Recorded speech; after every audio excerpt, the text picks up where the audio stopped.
महात्मा फुलेंनी जाऊन गडावर जाऊन महाराजांची समाधी शोधली आणि त्यांनी शिवजयंती सुरू केली. तिला काउंटर म्हणून टिळकांनी गणपती सुरू केला. नंतर शिवजयंती फार पॉप्युलर झाली होती.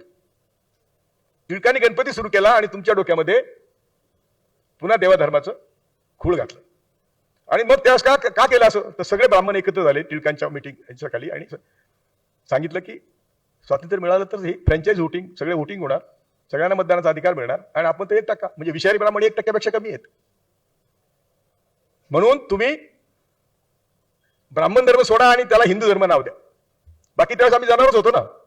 फुलेंनी म्हणजे छत्रपती शिवाजी पासून पुढे आमच्या उत्कर्षाला सुरुवात झाली आणि त्यांनी शिकवलं म्हणून आम्ही शिकलो. पण फुले शाहू आंबेडकरने आम्हाला का शिकवलं हेच आम्ही शिकलो नाही. हेच आम्हाला कोणी शिकवलं नाही. फुले शाहू आंबेडकर म्हणत होते की ज्या व्यवस्थेने तुम्हाला हजारो वर्ष शिकू दिलं नाही त्या व्यवस्थेविरुद्ध लढणारे सैनिक तुम्ही तयार व्हाल म्हणून शिका. आम्ही काय केलं? आम्ही आरक्षण मिळालं त्यांच्यातच सामील झालो.